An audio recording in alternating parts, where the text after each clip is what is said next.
रिश्ता क्या हुआ। बहुत समय पहले की बात है। एक राज्य पर मांडलिक नामक राजा का शासन था। उसकी एक सुंदर पत्नी और लड़की थी।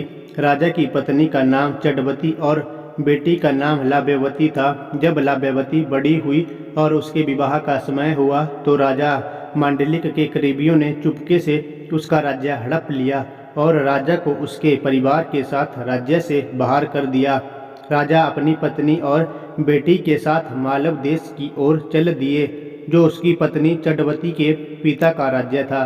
चलते चलते जब रात हो चली तो उन्होंने वन में ही रात गुजारने का फैसला किया। राजा ने पत्नी और बेटी से कहा कि तुम जाकर कहीं छिप जाओ, क्योंकि यहाँ पास में बिलों का इलाका है, वह रात को तुम लोगों को परेशान कर सकते हैं। राजा की बात पर पत्नी चंडवती और बेटी लाभ्यवती वन में जाकर छिप जाती है। उसी समय बील राजा पर हमला कर देते हैं। राजा बड़ी बहादुरी से बीलों से लड़ता है, लेकिन अंत में मारा जाता है। बीलों के जाने के बाद जब पत्नी चंडवती और बेटी लाभ्यवती बाहर आती है तो वो राजा को मरा हुआ पाती है। राजा के शव को देख दोनों बहुत दुखी होती है। दोनों माँ बेटी राजा की मौत का शोक मनाते हुए एक तालाब के किनारे जा पहुंचती है। तभी चंडसिंह नाम का एक साहूकार अपने बेटे के साथ वहां से गुजरता है।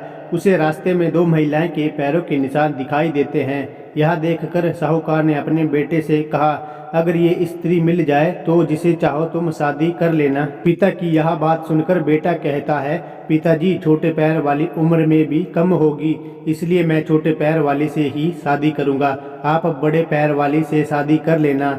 साहूकार की शादी करने की इच्छा नहीं थी, लेकिन बेटे के बार बार जोर देने पर वह राजी हो जाता है। वो दोनों उत्सुकता से उन पैरों के निशान वाली महिला को ढूंढने में जुट जाते हैं। दोनों जब स्त्रियों को ढूंढते ढूंढते तालाब के पास पहुंचते हैं तो उन्हें वो एक सुंदर स्त्री दिखाई देती है।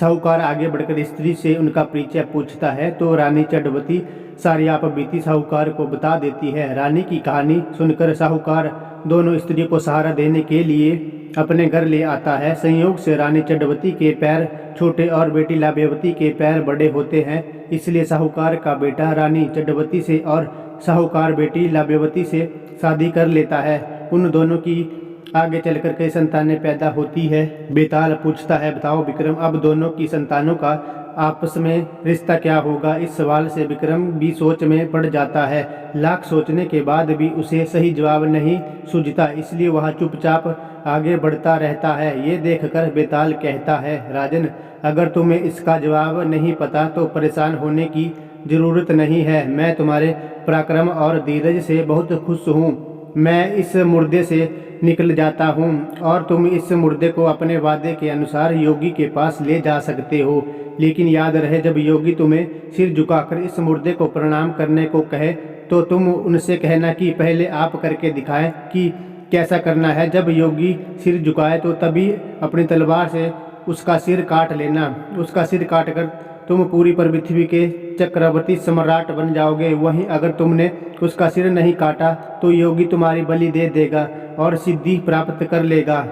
इतना कहते ही बेताल ने मुर्दे का शरीर छोड़ दिया और राजा मुर्दे का शरीर लेकर योगी के पास पहुंच जाते हैं।